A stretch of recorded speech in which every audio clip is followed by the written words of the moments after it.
What's up? Good afternoon, good morning, good evening. Isang mainit na hapon sa inyong lahat. Kami ay muling nagbabalik ang apat na ito, perfect attendance today. For the episode 73, we will talk about the mental health. And for today's guest, we will be joined by, again, bumabalik sila, Mr. Dan Milson de la Cruz, Jumir Bautista, and of course, Mr. PJ Hilario. Nakita rin namin yung mga post ninyo. Congratulations ha, kasi talagang nag-e-expand, nadadagdagan yung mga branches ninyo. So, ibig sabihin, talagang kayo ay guided, tapos maayos na-execute yung mga, yung mga ginagawa ninyo. So, mas marami na rin kayong tutulungan na tao. Yeah. So, congratulations guys. Hindi pa naman patapos pero nagko-congratulate na ako. Parang Kasi na to. parang to Pero syempre natutuwa kami. kamustahan. Oh. Yeah. After a year, di ba? Kasi parang, Thank you for having us After po. a Sige, year. salamat. Sana naman di thank kayo you magsawa talaga. din. Actually, nakita ko din parang nag-pan out na rin yung partnership nyo with Imus Municipal, yung kay Mayor. Actually, may mga sinusuportahan siya pero siguro by next month may open yung mismong facility. Wow. Nandiyan na, ready na. So, Di ba yung sa buhay na tubig? no, that's our private facility. Yung public na ni Mayor is Alapan. Ano pa? Wow. Last time, nung inimbita namin kayo, siguro, it's more than a year na rin, if Almost a year. I remember it right. Almost a year. Yun. So, ang pinag-usapan natin last time was regarding sa addiction. So, ngayon, isa na namang sensitibong topic yung ating itatakel. And we are so happy na, again, isa ito sa mga kinikater ng Bridges of Hope. Nakikita namin yung dedication ninyo and at the same time talagang passionate talaga kayo sa ginagawa ninyong pagtulong sa mga, alam niyo na, mga dating naandoon sa ganung kalagayan. Eto kayo ngayon. To start the question, ano ba yung sa inyo meaning yung mental health? Yung mental health po is like a physical health. Pero yung mental health is, nagre-refer siya more on emotional, psychological, and yung social well-being ng tao. Kasing importante siya ng physical health. For example, yung if you're not physically fit, ang hirap din mag-function. Hindi ka makakilos ng maayos. Like for example, may pilay ka or you have heart disease or yung mga cancer. So hindi ka na nakakapag-function ng maayos. Same thing with mental health. Kung hindi maayos yung mental health mo, you cannot function ng maayos din. Even your physical is okay, pero yung mental health mo is hindi. So, you cannot function din, katulad ng pag may problem ka sa physical health. Pero again, yung mental health is more on emotional, psychological, and social well-being ng isang tao. Actually, naging Okay. parang prominent Good yung answer. usapan ng mental health these days, no? Kasi parang before, yung mga panahon natin, hindi naman gaano. Remember, kahit sa school, kahit napagalitan ng teacher, napatayo, okay lang sa atin lahat eh. Ngayon parang masyadong lumalalim yung usapin tungkol sa mental health, di ba? So usually, yung sa inyo, yung mga kinikater nyo ba, usually ano yung mga causes? Ano yung nagiging reason bakit kailangang i-address yung mental health? First reason is environment.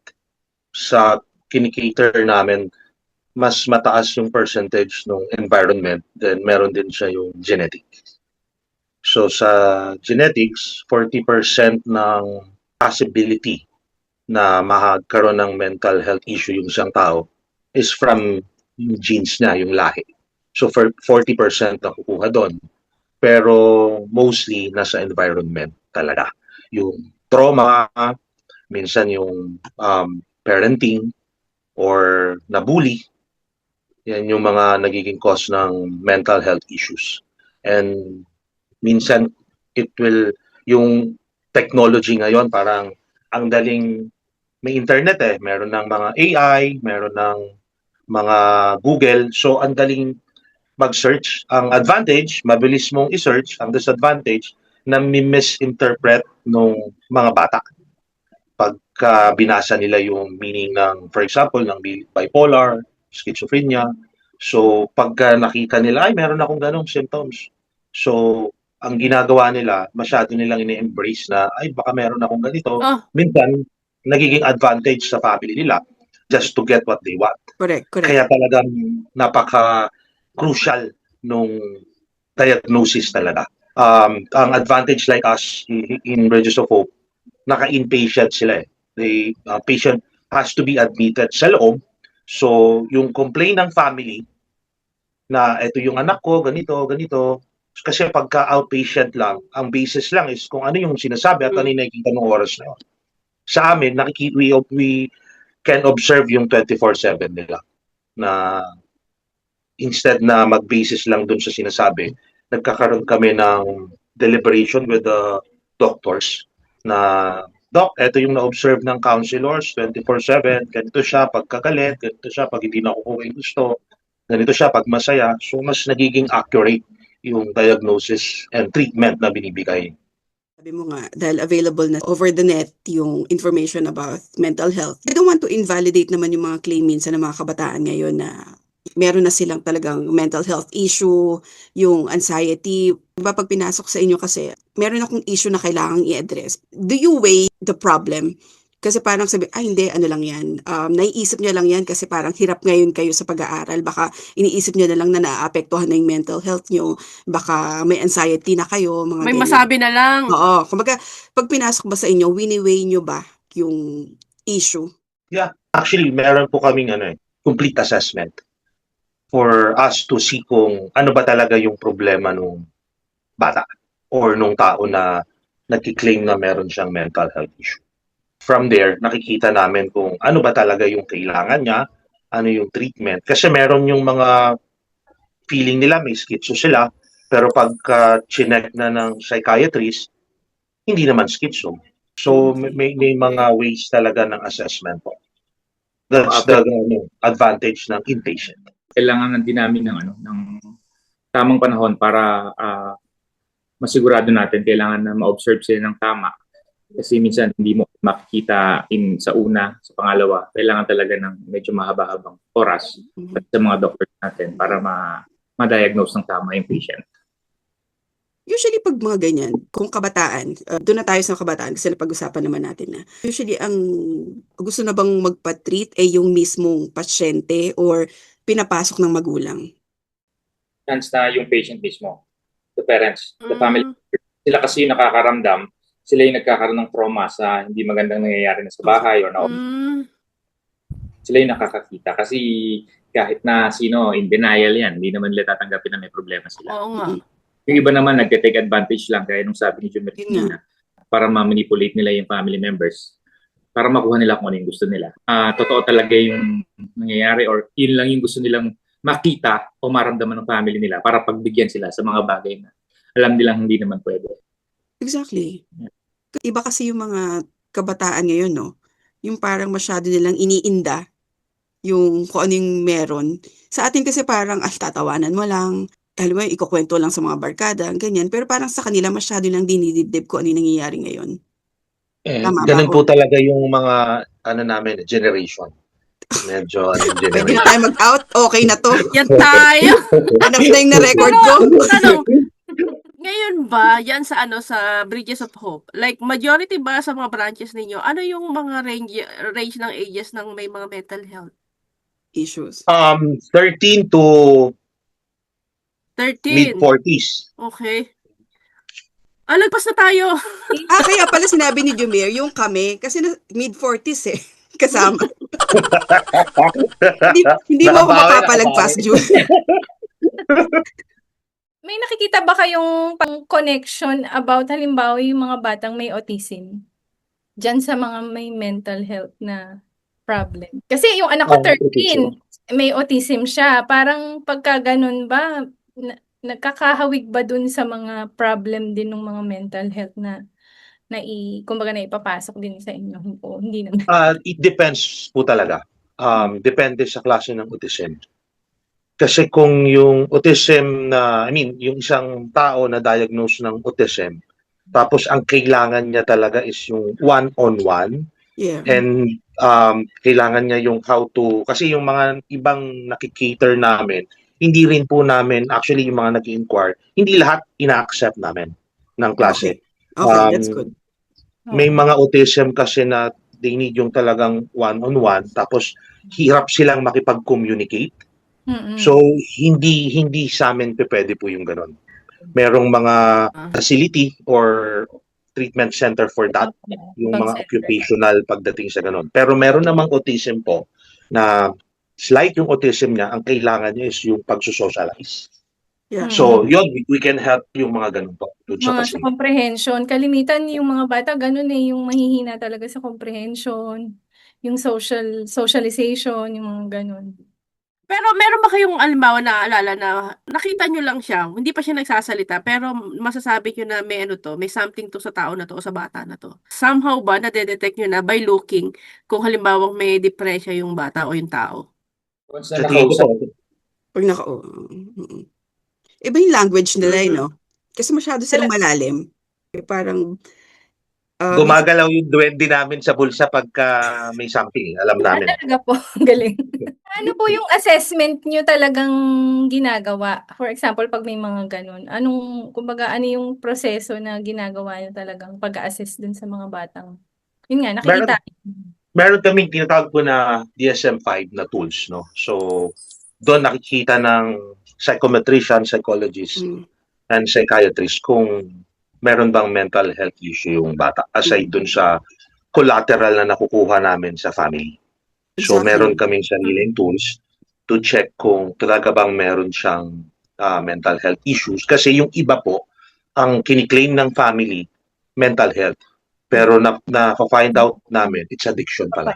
Yung bata pala nagmarijuana, yun. shabu. Yan. Kaya pala nagkakaroon ng parang feeling nila, bakit natutulala, bakit nade-depress, bakit nagsasalita mag-isa. Yun pala may marijuana and shabu. Exactly. So doon namin nalalaman. So, importante talaga ang assessment. Nagkikater kayo dun sa may mga addiction.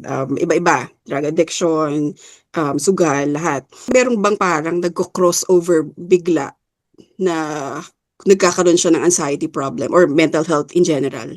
Kasi nandun ka na sa treatment tinitreat na. Tapos parang during the treatment, nagkakaroon ng anxiety, or nagkakaroon ng depression in the middle. very small yung chance nun, pero wala pa namang nangyari sa amin kasi nandito na kami sa point na tinutulungan namin siya. We have the doctors and the counselors, professionals. Kaya hindi na siya, actually lahat naman tayo may anxiety. Tinatamaan tayo since nung bata pa tayo. Yeah. The problem is pag nagkaroon na tayo ng anxiety disorder, yun na yung nakaka-apekto sa buhay natin. Pag hindi, too much overthinking, yun yung sinasabi ni Jumir kanina na easily accessible na lahat ng information. So, the more we know, the more for something. And that can lead to anxiety disorder. Mag-overthink. So, ngayon, yeah, it will affect your, yung emotions mo. Kaya, lagi kang natatakot. Especially pagka hindi ka sigurado kung ano yung mangyari sa buhay mo and wala kang Kristo sa puso mo. Yun. Totoo lang. Kasi ang dami nangyayari sa paligid ngayon na parang hindi natin may paliwanag, di ba? That's true. And masyadong the poverty, lalo lumalala. So, yeah, nag-iisip talaga ang tao. And yan, yung isa rin, yung mga traumas na nangyayari, nakikita natin mga crimes. So, once na nakita natin yan, hindi naman natin na ilabas or hindi nagkakausap, sinarili lang natin, nagkakaroon ng trauma yan kahit napanood mo lang. Oo. So, it additional isang tao. Pero while you're on the treatment na, hindi na siya mangyayari. Very small yung chance na. Ang postpartum depression ba? Part ng mental health disorder or issue? Yeah. I think mental health din yung postpartum. Kaming mga naging patient na years ago or a year ago, nagkaroon siya ng postpartum, then dala-dala niya rin. So, naging part na rin yun para mag-seek ng help. So, because of the postpartum, it's like anxiety, alcohol and drugs can be parang self-medication. When you have postpartum, you will take alcohol, iinom ka para ma-relax ka. Correct. You will take, depende sa accessibility na nasa paligid mo. Depende sa kapaligiran mo, mga kaibigan mo. I was once diagnosed with anxiety disorder before. Kaya alam ko na gagawin mo to or inom ka or magda-drugs ka para parang isa yung gamot mo Nawawala kasi yung anxiety disorder mo like sa pag-inom. Nagiging yung loob mo, nagiging relax. Temporarily makalimutan, parang ganun. Yes, tama. Ano usually ang causes ng Ayan yan. Causes and mental health. symptoms of anxiety. Kasi I know some na nagkaroon ng anxiety problem, ganyan. Meron ako isang instance. Ang reason ng anxiety, ano bang tawag niya? Disorder ba siya? That's anxiety.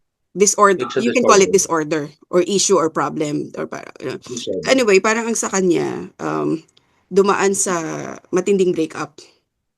Yung ganon. So, tinreat siya for anxiety disorder, for depression. Na-diagnose siya na meron siyang depression. So, umabot siya sa ganung level. Oo. Sa amin parang high blood pressure tsaka diabetes. Magka-partner yan. Anxiety leads. Yeah. Like, if you're diabetic, there's a high chance magkaroon ka rin ng high blood pressure. Partner yan. How do we usually address mental health disorders outside institutions?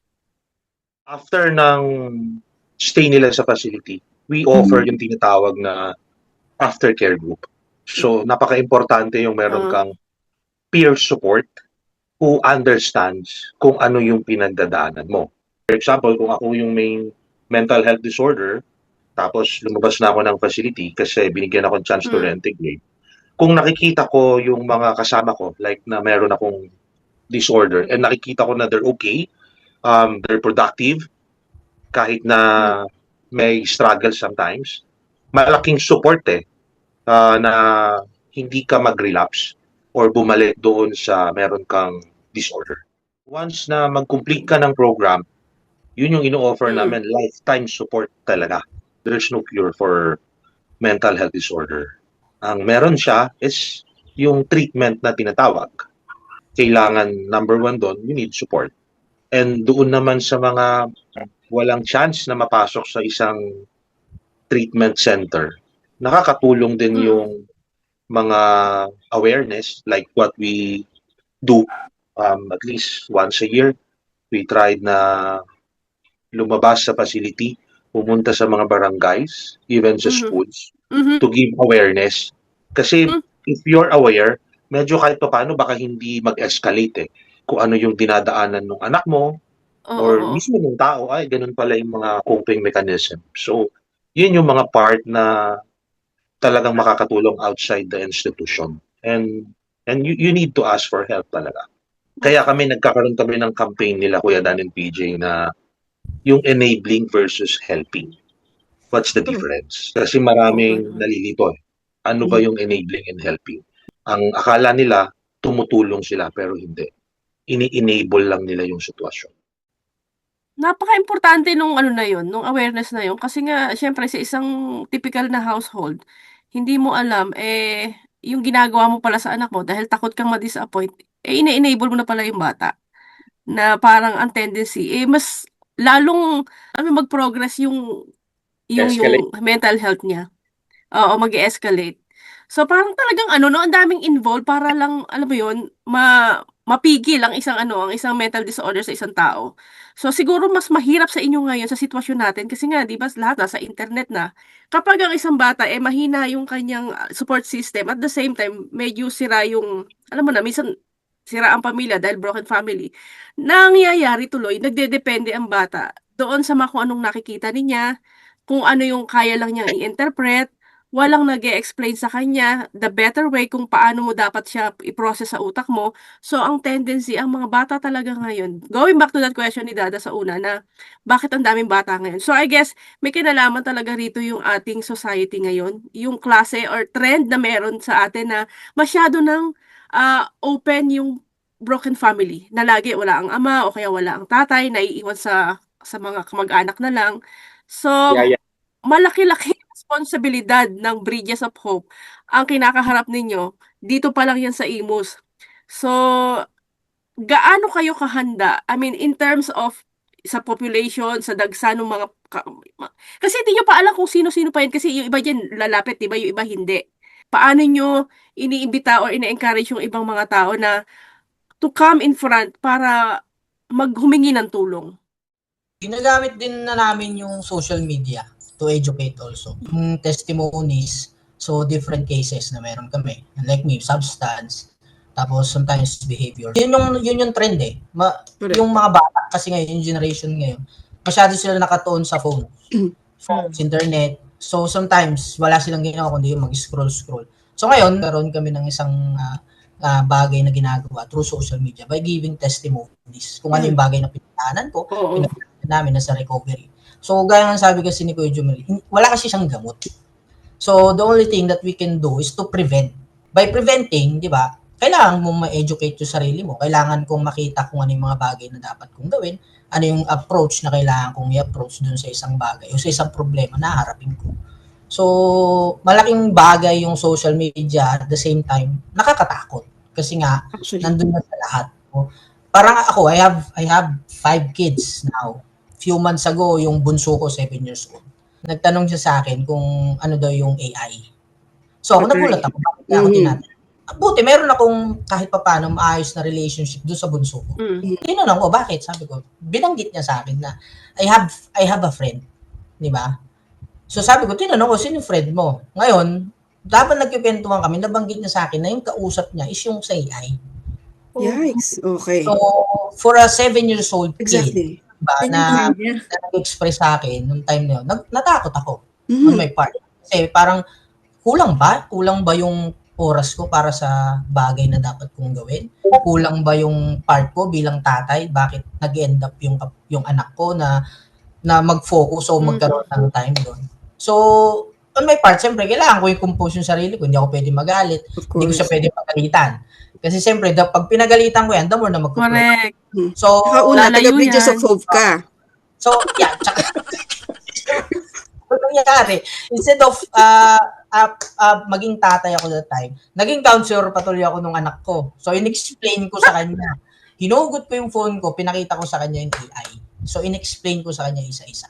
Sabi ko sa kanya, walang problem using this tool or this Yeah. app. Pero, ito yung magiging disadvantage. You're not talking to a Real person. or real person. Sabi ko, instead, Shucks. kailangan mo kasi silang kailangan ko siyang ipaintindi. Yes. Even hindi na ganun kalawak yung pag-iintindi niya. Kailangan ko lang ma-insert sa kanya na itong bagay na ginagawa mo ngayon, di ba? Making you feel comfortable by talking to this application, di ba? Doesn't make you, di ba, face kung ano yung totoong buhay na nangyayari. So, right there naman, ginawa naman niya. Nung sinabi ko i-delete niya yung app, automatic dinelete naman niya. It made me question also. Di ba? Parang yung generation ba ngayon, ano ba yung bagay na kailangan nilang makuha? Ano ba yung kailangan nilang matanggap from us or from as a parent or as a whole society? I think malaking bagay kasi yung generation before na alam kasi natin paano i-delay.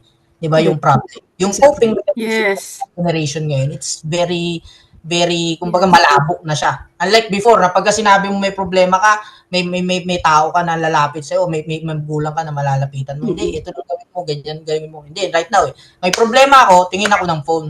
Google. Correct. Pinagdadaanan ko eh. 'Di ba ito yung nararamdaman ko? Exactly. So right now, lalabas lahat. Mhm. So sometimes may tutulong pero mostly kasi because of our residents na pumapasok, mostly nakaka-damage kasi siya talaga. Kasi like yung mga social media apps kasi ang nilalabas yung worst experience, di ba, na pwede nilang pagdaanan. That's why nag-end up kami having a testimony na pinopost namin sa social media for those people na mas maintindihan na kami, ito yung pinagdaanan ko. Di ba? I'm having a mental health problem. Naging problema ko, ito yung worst na nangyari sa family ko. Me, physically na sinasabi ko, di ba, na ito yung nagiging problema ko. It made me aware, di ba, na kung as an individual, ay pareho kami ng pinagdadaanan. Ito pala yung kasi ako na to di ba, kung ako na to yung nagsasabi na dumaan doon sa isang problema, ako na yung dumaan dito sa mental health problem, ito yung nakita ko solusyon for that. Yeah, so parang ang validation nila lang ngayon yung anong nasa internet, no? Yeah, kasi masyado na siyang malawak. So, yan, kaya kailangan sabayan mo siya in a way na mas ma-educate yung mga tao. That's actually bothersome kasi like may mga application or games ngayon na you can communicate with other party na kalaro mo, di ba? Yeah. Like yung mga Roblox, yung mga ganyan. Kasi minsan, meron nakikidnap Bothersome yung social media, yung anything over the internet na nakakausap. So, I think importante talaga yung communication. Buti at least nakakausap mo yung anak mo, di ba? Mm-mm. At least tinanong ka pa. Hindi siya yung dumire-diretso, di ba? Parang ano pa nga blessing pa nga yun kay PJ kasi imagine kung sa iba nagtanong. That's true. Kasi kung hindi doon sa pagtatanong doon, ang dami niyang na-realize at saka mas marami siyang natutunan na parang, yun nga, sabi niya, kulang pa pala yung ginagawa ko sa anak ko na time. So, ibig sabihin, kailangan niya pa pala ng mas maraming time. At saka kung sa kanya nangyari na nasa Bridges of Hope na siya, paano pa yung walang magulang sa tabi ang bata? And So, tingnan ang daming tingnan natin, di ba, sa pamilya ngayon, sa sobrang busy, sobrang bilis ng pacing ng buhay. The mom and dad are working. So, minsan baliwala na lang yan. Hindi napapansin ng magulang. Wala yan, huwag mo nang gamitin yan. Pero hindi na nila pinapaliwanag. So, magkakaroon ng question yung bata. Hindi yan masyadong tutuloy pa rin siya sa ginagawa niya. Walang expectation, walang everything. Kaya sabi ni Da, tama yan. Kailangan natin ang pinaka-importante sa isang tahanan yung communication. Kasi pag nawala ng chance na yung anxiety ng isang tao or yung mental health niya magbago, lalo na pagka-genetic. Sometimes, hindi naman siya nagtutuloy, pero nasa lahi nila. Pagka maganda yung communication sa family. Pero pagka yung kinalakihan mong family, lalong sisira. Mga family members, dapat maging sensitive tayo sa nangyayari ngayon. Yung nangyayari kay PJ tsaka doon sa 7-year-old niyang anak, maging aral na yung mga bagay na kala natin minsan simple lang pero nakakatakot na kailangan talaga natin i-address ng tama anak natin para hindi sila maligaw talaga or mapunta ron sa mental health. Wala na kasing exercise wala na yung mga physical games, yung mga Roblox na yan, puro cellphone. Nagre-release siya ng ng hormones na tinatalo niya yung stress. Yung stress kasi, number 1 din niya na pinanggagalingan para magkaroon ka ng anxiety disorder or depression. Talaga balance lahat. Kailangan pinapawisan ka, kailangan meron ka physical activity para natatalo nung nabe-burn mo yung mga stress hormones. Actually, nawawala yung ng isip mo. Baga nadadivert ka. Yeah. In the morning, pag nag-exercise, parang nabago yung paligid. Na kahit sobrang pagod mo sa trabaho, nare-relax ka, di ba? Pero spend too much time sa social media or sa gadgets. Kaya nawawalan ay para magkaroon ng physical activity. Doon sila na-stress, napapatig na sila dahil sa kaka-social media nila. Pero addictive din ang social media or ang internet. So, kailangan magkaroon din tayo ng rules. Kasi yung problem ng baby pa lang, nakikita ko naka-iPad na para lang hindi yung nanonood ng kung ano. That's the problem na napakadali ng accessibility sa mga bata. Yung sinasanay mismo ng magulang, kaya hindi mo na sila kayang i-disiplina paglaki nila. Kasi nakita na nila ng mga bata na to na sa murang edad na binibigay yung gusto nila para lang wag silang umiyak. Hindi na dati tayo pinapaluhod pa sa munggo, di ba? Binabato ng eraser. Hindi na yun, nakakatulong yung Shopee kaya naging matibay tayo, di ba? Like, diba? Kaya mga bata ngayon, mahihina ang mga katawan nila, di ba? Actually, mas madaling mga magkasakit yung mga bata. Mahihinang nila lang mga kasi para wala na silang ginawa kundi maghapong nakaharap lang sa cellphone, TV, gadgets, yung mga ganyan. Imbis na lumabas ka, magpaaraw ka, o magpainit ka, o magtatakbo ka dyan, wala na mga ganun masyado ngayon. Konting-konti na yung mga gumagawa. Nawawala and emotionally weak, Oo. Mapupuno ka ng vitamin A, vitamin anxiety. Oo. Correct. Speaking of that, dun sa facility ano ba yung mga common common mental health condition na nasa facility nyo? Kasi di ba parang doon natin makikita kung ano yung mga common problems or marami yung nagkakaroon ng, yung anxiety disorders, yung depression or bipolar or kaya yung mga stress, yun. So, kalimitan ngayon sa facility nyo, ano yung mga common na pinapasok? Addict sa pag-ibig. Uy. Talaga? Saglit. Hindi mawawala niyan. Maraming pasyente ngayon na relationship dependent sila. So, relationship will lead to Yeah. depression. Yun yung isang gusto kong banggitin kanina, no? Yung mga bata ngayon dahil wala na rin physical activities and then social media, andyan na lahat. Siyempre, magkakaroon ng relationship yan, especially sa teenage years. Sa edad na 13, 14, 15, di ba, nai-inlove na naman yan. Jowa, Ngayon, nagkahiwalay. So, ang dami naming experiences. Naku po! Lampas sa dali ang naging namin na hindi nila binigyang attention yung depression, yung mga signs na nakikita nila. Hindi sila naging sensitive doon sa mga nakikita sa mga anak nila hanggang sa... Yan, yung iba nagsisik na ng help sa amin, nag-i-inquire, pero as we said, pagka ganyan na may depression na and may suicidal ideation, huwag niyong baliwalain. Kailangan niyan 24/7 naka-close watch. So, yun nga, yung sasabi ko, more than... There's so many na it's too late na. Dito lang sa atin yan, sa Inusan na umabot na sa pagbibigti, pag-overdose. Yeah, exactly. Sa amin. So, sabihin lang next week na namin dadalhin, naawa kami.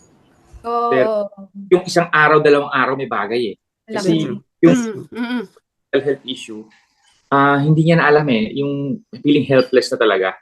So, ang pupuntahan niya, gusto niya na talagang tapusin lahat. Because of too much overthinking, because of the heartbreaks, naiisip na lang nilang tapusin ang buhay nila. So, very crucial yun. Basta nakakita kayo ng signs, huwag na kayo magdalawang isip, humingi na kayo ng tulong. Otherwise, bantayan nyo close watch for 24/7. Ang mostly na na-encounter namin is depression and anxiety disorder. Maraming kabataan because of love life. Yung iba naman, sobrang mag-isip sa future nila. Control freak. Meron kaming mga na-encounter na summa cum laude ng mga magagandang universities. Pero nag-end up ng depression because of anxiety. Kasi puro what if, ganito. So, from anxiety kasi is you overthink. Pag sobrang kaka-overthink, it will lead you to depression na. Sobrang extreme naman. Ayaw mo nang kumilos, wala ka nang gustong gawin. So, yun yung mga na-encounter namin sa kabataan. Anxiety and depression. Sa kabataan, bukod pa yung mga bullying sa school na hindi... Yan na yung mga cause. Yan yung mga cause ng depression and anxiety. Trauma, yung relationship, stress. Yan yung mga cause na. Alam nyo, sa totoo lang ako yung yung mga nag-fail, kumbaga bumabagsak sa mga school, kasama ba yun? Yung mga ganun. Yeah. Kaya napakalaking part ng parents eh. Napakalaking part ng parenting na kung ipe-pressure mo yung anak mo na kailangan summa cum laude ka, kailangan magna cum laude ka, iba yung nagiging dating sa bata eh. Parang hayaan natin sila na ma-achieve yun, yung guidance lang na do your best, pero hindi mo kailangan ikaw yung maging best. Kasi iba yung doing your best na yung tas pinupush ng parents na ikaw dapat yung number 1. What if hindi kaya nung bata? Meron lang kanya-kanyang kakayanan. Doon nagkakaroon ng depression and anxiety. Kasi matatakot na sila doon sa, instead na yung mom and dad mo yung parang puntahan mo or pwede mong sabihan ng nafe-feel mo. Safe zone. Matatakot ka sa kanila kasi, ay sandali, sila yung nagpupush sa akin na maging summa cum laude eh. Or ayaw mo na lang. Maging cum laude. Paano kung hindi kaya nung bata? Pressure. Kaya paano ka pang lalapit kung yung mismo inaasahan mo na sila yung nagpe-pressure sa'yo? Oo. So, malaking bagay talaga yung role ng parents. Yung feeling kasi malaking bagay talaga. Malaking bagay. Yung katulad nung nangyari kay PJ, kung hindi niya kakausapin yung bata, hindi niya pakikinggan, maglilid yun sa... ikaw ang pinakasandalan or ikaw yung pwedeng lapitan ng anak mo eh. Safest place ka na eh. Tapos, dun siya may takot sa'yo. Kaya iba, nagsisuicide eh. Hindi ako nag-number 1. Pakamatay na lang ako, magagalit sa akin yung madidisappoint ko yung parents ko. Yung sinasabi kanina ni Kuya Dan and PJ, we have to balance talaga eh. Mahirap din naman yung, sige, okay lang, wag ka mag-aral masyado. Baka maging bulakbul naman.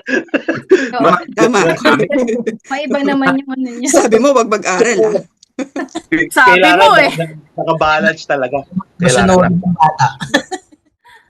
Yung sa UST case, di ba? Yung nag-suicide din. Because naman sa teacher naman yung inaano nilang Pressure, nanggaling. May underlying feeling na yan eh.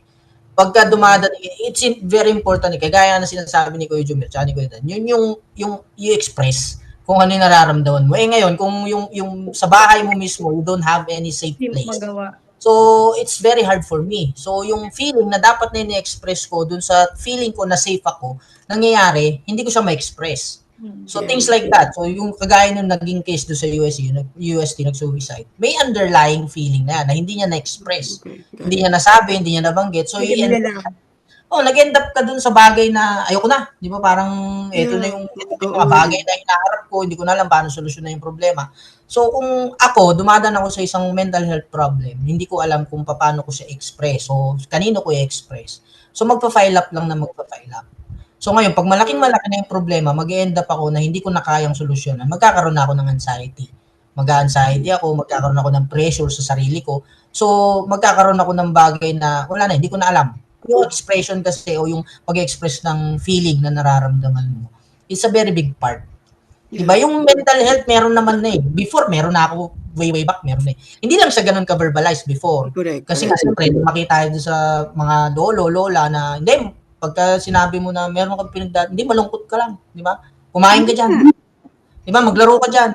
Pumunta ka sa mga pinsan mo. Oo. Di ba? So, from there, meron na. Hindi lang siya masyadong nabubuksan before. Hindi siya nabibigyan ng panahon, di ba, noong time na yon. Pero meron na siya. Now, kasi dahil sa, technology nga, siyempre may mga bagay na na-upload, may mga bagay na naipopost sa Facebook, may mga bagay na, so, meron ako na experience before na, pinasok siya sa facility because of that. Kasi nakita niya yung case, nakita niya yung situation, same age niya, kaedad niya, so pareho niya ng halos sa school na pinagpasukan. So nangyari, feeling niya, pag pumasok siya sa school na yun na rin yun. Yun na yung mag-end up siya sa gano'n. So, malaking part. Nag-umpisa kasi sa bahay. Kasi wala lahat kung yung mga bagay na nangyayari sa labas, di ba, kung walang maayos na explanation sa bahay pa lang. Bilang generation natin yung mga nanay ngayon, mga magulang ngayon, ng mga batang pinag-uusapan natin ito. So, di ba, yun nga, nababanggit natin yung kaibahan, yung malaking kaibahan, kung paano natin dinidil yung problema nung panahong bata tayo. Yung panahong hindi pa natin alam yung mga bagay-bagay, confused tayo, kumpara sa mga kabataan ngayon. Isang bagay sa teorya natin noon is because wala nga kasing social media, walang mobile phone. Kung tayo na may problema, kung wala mang magulang sa tabi natin, kasi noon uso na ang OFW may mga kaibigan kasi tayo. Automatic, hindi man natin kaklase, may tropa tayo, kapitbahay, may tropa sa community, sa barangay, sa compound, may nakakausap hanggang umaga. Kasi ngayon parang ang pakikipag-usap puro online na lang. So I guess yun ang dapat na ibalik, di ba? Oo, chat-chat na lang. Paano pag nalobat yung isa, di wala nang kausap. Balik na naman siya sa mag-isa niyang pag-iisip. So ibig sabihin talaga, napakalaki ng impluwensya talaga ng meron kang nakakausap. Ngayon, yung nakakausap mo, baka may mahirap din na pareho kayong bulag, nag-a-assist ka sa bulag din, problema yun. Correct. Pero kung halimbawa, yan papasok yung talagang, yung kaibigan mo, kahit isa man lang sa inyo, may faith, kasi, di ba kahit anong loko naman natin noon, I mean, I'm speaking with this group, kahit pa paano, may mga kami ng faith kasi meron kaming mga church friends, meron kaming mga mga school friends, meron kaming kapitbahay friends. So maraming area na pwedeng paglabasan ng nararamdaman. Yeah, At buti saka siguro nandito kaya kami. nga At least okay ka ngayon. Di ba? Hindi, sa totoo lang, nung talagang Oo, totoo yan. Kasi kung wala namang social media, kanino ako maglalabas? Talagang naalala ko may binasa akong libro na may kinalaman sa sa insecurity, kung paano mo i-identify yan. yung sarili mo. Kasi confused Oo. Tapos, ito yung mga tao na pag sila yung kasama ko, nasa comfort zone na to. Parang kung mag-isa ako, doon ako natatakot mag-isa kasi hindi ko alam kung ano yung mga pinapasok sa utak ko ng mga isipin. Pero kapag naandoon na yun sa tropa mo, okay naman pala. Kahit naman pala wala yung tatay ko diyan, tapos ang nanay ko hindi ko makausap dahil lagi akong, parang lagi akong hinihiyawan, lagi ang galit, gano'n, kasi may pinagdadaanan din.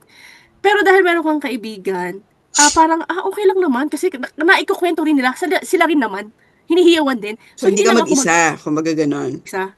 Hindi lang ako ang may ganong senaryo. So ako, hindi ko naisip na, ba't ako magpapakamatay? Si Gento rin, mas malala pa So malaking bagay sa tao talaga na may nakakaano siya, yung shadowing ba? Or nami-mirror niya yung sarili niya na hindi ako nag-iisa. Meron din akong katulad, minsan mas malala pa. So, pangit po pala talaga ang technology. Hindi ko Yes. hindi naman. May advantage Hindi at naman sa lahat disadvantage. ng May advantage, may disadvantage talaga. siguro malaki lang din yung disadvantage para sa mga Depende sa kabataan. paggamit mo. Kung paano mo siya gagamitin. Yan. Exactly.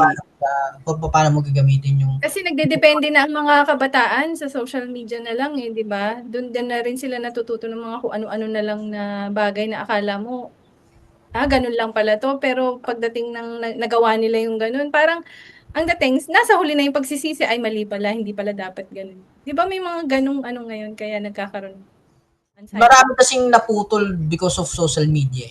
So example, nung panahon natin pag meron tayong assignments, may kailangan tayong research, pupunta ako ng library. Di ba? Maghahanap ako. Yung process yung nawala, mas pinaikli siya o mas pinadali para sa akin, di ba, na gawin yung isang bagay. Unlike before, mape-pressure ako pagka hindi ako nakapag-research. Kailangan kong mag-alat ng time, kailangan kong hanapin yung oras, kung anong oras magbubukas ng library, kailangan kong pumunta dun sa teacher ko kung paano ko makakairam ng library card, paano ko mahanap. That's good. Correct. Process kasi, nawala.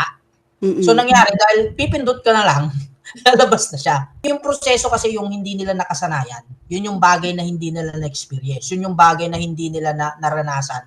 And right now, kasi because of this technology nangyari, dahil madali na lahat, and it's easy for them, di ba, to let go of it. Madaming bagay na hindi, imbis na ma-appreciate ko yung hirap o yung effort na ginawa ko nung nag-research ako, wala nawawala eh. So it's easy for us, it's easy for them, di ba, para mag-switch, di ba, doon sa mga bagay na nangyayari right now. Wala tayong problema sa technology or sa lahat ng bagay. No? Ang problema kasi natin kung minsan inaabuso natin. Itong technology na to, maganda siya. Pero dapat ginagamit natin siya with, dapat responsible tayo sa paggamit ng any tools or any kind of technology. Kailangan yun yung may pakita natin sa bahay sa ating mga anak para maging responsable sa bagay. Kailangan maging disiplinado. Kasi kung hindi, maliligaw talaga or kakainin ka ng mga... Kasi hindi na natin alam ngayon kung ano yung tunay na balita or hindi. Diba? Sa dami ng fake news. And then, Yes.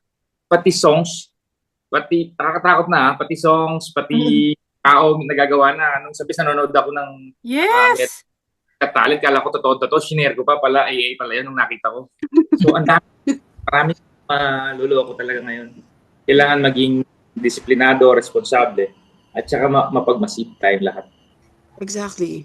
Case na ba siya ng mental health or anxiety? Kasi meron yung palagi mong nakikita sa social media na ang palaging post on the negative side lagi.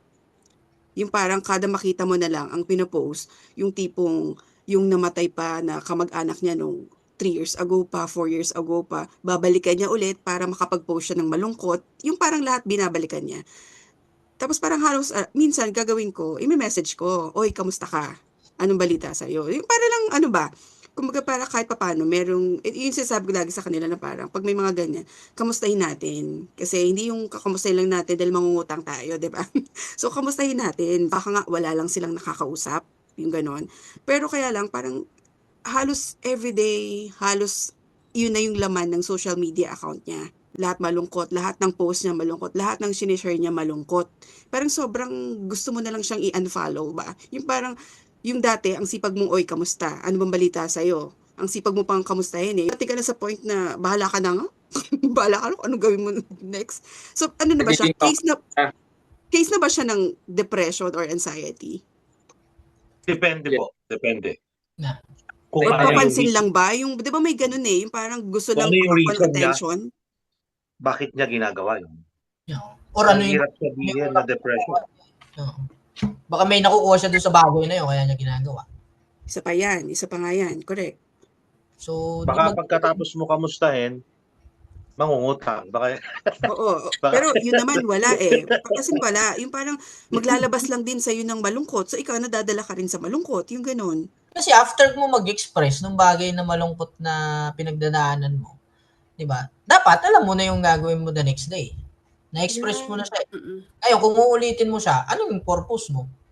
Yun Diba? nga eh. Ayaw mo umalis or ayaw mo umalis doon sa situation or gusto mo lang siyang gamitin. Yung Correct. Nagdedwell siya actually. Parang dun it's sa ano eh. sitwasyon. Nagpapapansin lang siya, parang ganun. Parang, baka may oo, you deserve satisfaction. what you Baka meron tolerate siyang eh. Baka may satisfaction napapala na siya. nakuha. Correct, correct. Oo, oo. Pag Teka, may satisfaction, ako may okay. kwento din ako. May ganyan ding instance kasi meron akong page na parang yun nga, yung nag-interview ako ng mga OFW. And then, may nag-message sa akin na parang, ate, tulungan mo ako kasi parang ang tendency kasi ng ano niya is, baka hindi niya nakayanin kung ano gawin niya sa sarili niya. So, nag-private message ako sa kanya. Sabi ko, kabayan, andito ako, kausapin mo ako, anong number mo, tatawagan kita. So, edi tinawagan ko. Edi parang ang nangyari kasi is, meron siyang hiniram na malaking pera sa kabayan, nakasanla yung passport niya, and then hindi siya nakakabayad ng interes. So, parang hinahara siya nung kabayan na yon. So, everyday, ganun yung message niya. Although sinasabihan ko naman na sa kanya, may karapatan kang magsabi sa pulis na hinaharas ka ng tao na yan. And yet, hindi niya ginagawa. Babalik na naman siya kinabukasan, magme-message na naman siya. Misa sabihin niya, ate, wala na akong pang ganitong ganito. Kahit pang interest, wala akong ano kasi talagang hinaharas niya ako. Parang pwede kong isipin, ano ba, nahingi ka ba ng tulong? O nagpapaawa ka pa rin ba? Although sinabi ko naman na sa'yo na eto ang gawin mo para isang beses na lang para tigilan ka na niya. Para kasi ang nangyari is, option niya na sundin yung sinasabi ko para totally mawala na yung stress niya kasi hinaharas siya. Pangalawa is, kung nag-e-enjoy ka ba na hinaharas at okay lang sa'yo na ginaganyan ka, tapos sinasabi mo ng sinasabi sa akin. So, what I learned from that is, ako, kung hindi kita pwedeng, kung sinabi ko na sa'yo yung gagawin mo at hindi mo sinunod, tapos gusto mo pa rin na ine-entertain sa utak mo na gusto ko nang mawala, gusto ko nang ganito kasi hinaharas niya pati pamilya ko, pati trabaho ko, pati ako maapektuhan mo eh. Kasi iniisip na rin kita eh. Kung sinabi ko na sa'yo na ito yung gagawin mo at hindi mo sinusundan, anong magagawa ko? Kasi kung sa akin ang depression, ang stress, may choice ka eh. May alam kang pwedeng gawin eh. Talented naman siya. Kung ang problema mo pera, pwede ka naman gumawa ng ibang gawain like mag part-time ka. So marami siyang pwedeng gawin. Kaya lang, mas pinipili niya na ikwento sa akin na ate kasi hinaharas ako. Ate kasi ayaw niyang makinig sa akin, pati sa trabaho, tumatawag siya, pati amo ko naiinis. So parang sabi ko sa kanya, isang beses na lang akong magsasabi sa'yo, eto yung mga option mo. Kung hindi mo siya gagawin, ayoko nang ma-involve dyan. Kasi, baka pati ako, madamay na dyan. Sa akin, ang tao talaga, dalawa lagi yan. Gagawin mo yung dapat o gagawin mo kung ano yung nakasanayan ka. Kasi kung gusto mo talagang tulungan ang sarili mo, di ba, parang gagawa at gagawa ka ng parang para yung kinaiinis mo, hindi na ulit mangyari sa'yo. Kasi kung Pero naandyan ka lang, talagang wala minsan kang po, pupuntahan. yun nga yung nagiging misconception ng mga tao doon sa dumadaan sa mental health disorder. Actually, yung mental health disorder, hindi siya yung character flaw eh. Kung ikaw, hindi mo siya dinanas, or parang feeling mo, dumaan din naman ako, nalungkot din ako, nahiwalay din ako sa karelasyon ko, nawalan din ako ng pera, tapos ikaw sa sarili mo, nagawa mo kung ano yung dapat.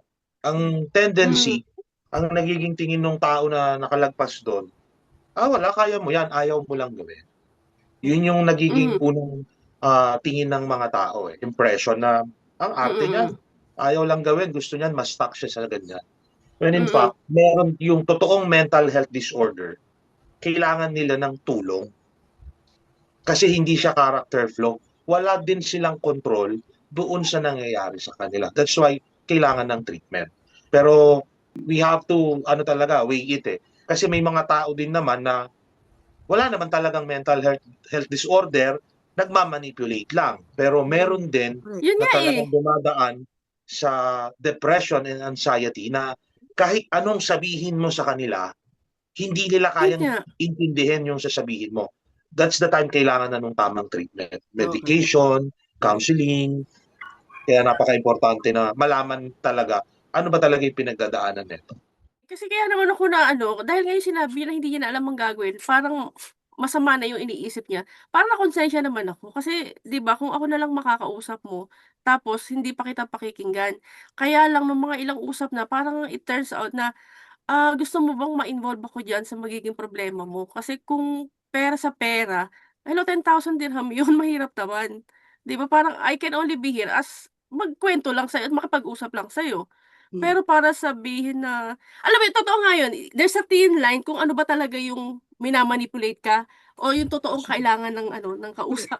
Case kasi dun sa naging situation, baka meron siyang bagay na hinihintay na marinig sa'yo. So baka yung ino-offer mo sa kanya, yung suggestion na binibigay mo, hindi yan yung gusto niya madinig. So sometimes kasi dun nag-i-end up eh. So, merong bagay kasi na meron tayong sinasuggest o meron tayong bagay na ino-offer sa kanila. Pero yung nakikinig Yeah, ko, oo. hindi naman yan yung ine-expect niya.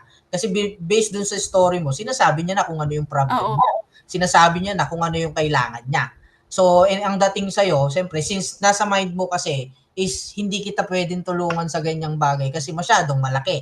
Hindi ba? And pera yung nagiging usapan or money yung nagiging usapan. So, you give advice na yung tamang advice, magtrabaho ka. Mag-sideline ka. Total meron kang talent. Maghanap ka ng bagay na pwede mong gawin to sustain o para masolusyonan yung problema. Di ba? So yun yung bagay na nawawala sa generation ngayon. Kasi it's easy for me to say, pahiram naman ako ng pera kasi namumblema ako. Di ba? Pahiram naman kasi ako ng ganito kasi hindi ko na alam anong gagawin ko, hindi ko na alam kasi naaras na ako nito, di ba? Ang gulo-gulo na ng isip ko, ang gulo-gulo na ng sitwasyon ko, di ba? So, yan yung nangyayari, nag-i-end up siya sa ganung situation. So ngayon, kaya siya nagiging paulit-ulit, nandun siya sa part na hindi rin niya mabanggit sa'yo, hindi niya masabi sa'yo. Gusto niya mangyari. Gusto niya kay Em manggaling. Hindi niya matumbok sa akin, ganon. Kasi ang ino-offer mo sa kanya, magtrabaho siya. Maghanap siya ng source of income or maghanap siya ng sideline para mabayaran mo na yung tao para hindi ka inaharas. Pero siguro hindi yun yung Yun na nga. ibigay mong sagot Paano mo sasabihin, di ba na parang kasing, ang hirap din kasing totally i-decline siya. Baka kasi dibdibin niya rin. Alam mo yung baka dahil doon, wala na talagang tutulong sa akin. Tapos dumagdag pa tong isa, hindi rin nakatulong. Minsan, Alam mo yun? kailangan ng diretsong Konsensya tanong. ko pa. Kung sinasabihan ka ng problema, tanungin mo na, anong solusyon As in, ang gusto mo? Anong Okay. solusyon ang gusto mo? Para doon pa lang, masabi mong, doon mawiweigh na natin eh. Kailangan ko nang may magbayad ng utang ko para mawala yung problema ko. Doon masabi mo na. Bayaran mo. Actually, yun lang Hindi yung kita matutulungan dyan. Yun, hindi kita matutulungan dyan. At least alam niya na hindi ikaw yung tao na magbabayad noon. Hindi mo siya Lumipat ang pautangin. anxiety sa akin.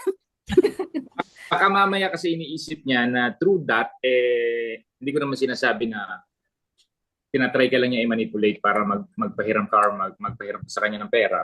So, okay, mas madali, nais ko kanina, mas madaling mga musta kaysa maningil ng utang. No? Correct. Yun nga eh. So anyway, saglit, eto, gusto naman namin dalhin yung aming mga tagapakinig. Okay, halimbawa, eto na, meron tayong gustong pumasok sa facility ninyo. Pwede bang sabihin nyo sa amin from day one, ano ba yung mga senaryo na pwede naming asahan pertaining to doon sa sinasabi nating treatment? Like, how do you define ba yung treatment na pangmatagalan at saka yung base lang sa, alam mo yung, konting panahon lang, medyo usap lang dito, consultation lang, counseling lang, okay na. Regarding sa program na binibigay namin, it depends sa kailangan ng tao. So, assessment first. We really need an ample time din, enough time para maibigay din yung tamang treatment doon sa tao. Kasi, recovery is possible, pero hindi siya nangyayari overnight. Correct. May proseso talaga siya na dapat daanan. So, yung how long yung dapat na itagal nila sa facility, it depends sa kailangan at dun sa magiging progression nung patient. Depende siya talaga. Kasi merong mga couple of months, nakakapag-reintegrate na, meron naman less than a year, or kung kailangan, lumagpas tayo ng 1 taon. Talagang depende kasi we want to be fair din sa lahat ng patient na papasok sa amin, pati sa family. Kaya yung pagpasok, hindi kami nakakapagbigay ng time frame. Kasi paano na kami makakapagbigay ng time frame kung hindi pa namin na-observe yung tao? Unfair naman dun sa tao at sa family. Ano yung pinaka maikli na panahon na inilagi ng isang may kondisyon versus doon sa may pinakamahabang inilagi? Kasi parang I just want to emphasize, ano yung mga activities na ginagawa pertaining doon sa medyo so-so lang ang kondisyon versus doon sa medyo may matinding kondisyon? Ano yung mga activities niya versus doon sa may matindi? Yung pinakamabilis ang kailangan niyan is yung kung pagpasok pa lang niya, meron na siyang acceptance na he needs help. Yeah. Kasi pag yung Mhm. tao, alam niya na kailangan niya ng tulong, Denial. tatanggapin niya lahat ng tulong eh. Exactly. So kung ikaw yung tatanggap ng tulong, ang bilis, mapapabilis yung tinatawag na recovery. Pero kung ikaw yung in denial, na ay hindi ko kailangan yan, sa tingin ko eto lang ako, matagal siya, mas tumatagal siya. So yung pinakamabilis, hindi po talaga kami makapagbigay ng a specific time frame ng pinakamabilis. Siguro we can say siguro couple of months yung pinakamabilis. Mhm. Yun yung Mhm. kasi talagang we need enough time. Hindi kaya ng 1 linggo, 2 linggo kasi meron pang assessment, psychological, psychiatric, tapos yung observation ng counselors. We have structure na ginagawa nila sa loob every day. May mga therapy, individual, may group. Tinitingnan din namin yung insight and judgment ng pasyente para makapagbigay kami ng proper treatment sa kanya, lalo na yung paglabas. So, Mhm. yun yung kaya sigurong sabihin ng facility, couple of months siguro, yung pinakamabilis. Pwede bang makahingi ng at least parang ratio lang ba? Like, let's say, nung pumasok siya, tapos after some time, ito na yung progress niya. Like, nakapag-reintegrate na uli siya, naging normal na uli pamumuhay niya. Like, ilang percentage yung ganoon? Let's say, meron tayong mga pasyente na 20. Out of this 20, ilan yung naka-graduate in terms of, as in, naging maayos na uli, naging normal na uli yung kanyang mental health. Iba po kasi yung nag-complete at iba yung nag-reintegrate dun sa proseso na meron kami. Mm-mm. Yung reintegration, yun yung ibabalik siya sa family, sa labas, pero still, nasa program siya. Susubukan na namin siyang ibalik sa community, sa real world. Okay. Okay. Ganyan. Okay. Parang it's a test na kumusta siya. Okay yung pinakita niya sa facility. Now, kailangan mo nang bumalik sa labas Yeah. para makita kung kaya mo bang Pwede na. i-apply yung mga natutunan mo. Ngayon, may tinitingnan kaming may mga qualifications din ng facility na habang nasa labas sila. Pag nakita yon, that's the time na kinukomplete namin sila ng program. Okay. So, yung Okay. average, sa 20, 15 yung natatapos, yung 5, hindi. Ang reason, yung family, nakita nilang maayos na, ay, okay na yung anak ko. Okay ka na, huwag ka Inalis nang na. bumalik sa facility. Mm. Yun yung mga 30% ng nagre-reintegrate. Pero ang hindi lang maganda doon, after nun, bumabalik din sila, nagre-relapse. Kasi kulang ng support. Doon pumapasok na naman yung enabling and helping. We have these 4 pillars Siyempre, number 1 sa amin si God. Kung wala siya, walang recovery. Second, yung sarili namin. Correct. Third, yung family. Kung yung family mo is hindi ganun ka-supportive doon sa recovery mo, malaki yung chance ng relapse. Malaki yung chance.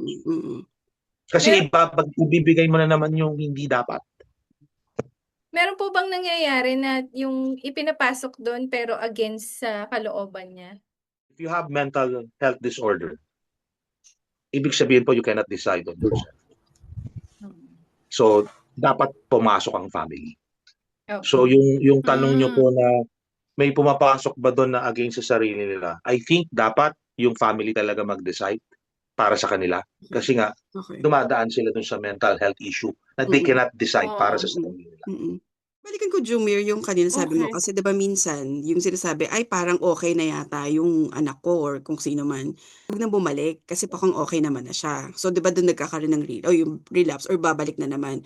Pero meron ba kayong say doon na ma'am, hindi pa po tapos siya sa program, hindi pa po siya pwedeng ilabas or ganyan. Hello Meron pa ba siya. kayong say doon? We give recommendation and we educate yung family. Okay. Pero at the end of the day, Sila yung pa rin. pamilya po mag-decide. Okay. Pero we educate them and pinapakita namin yung mga risk na mga pwedeng mangyari kung hindi niya daanan yung tamang proseso. Okay. Kasi ang recovery parang yung napilay ka po, di ba? Napilay ka. So, nilagyan ka ng semento. Oo nga.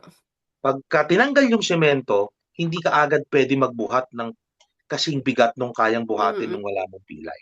Same thing ng recovery. Correct. Yung iba parang, okay na yan, kaya na yan. Mapipilay ulit. Naging worse pa lalo, no? Actually, ang relapse po, mas worse. Worse, no? Mas worse.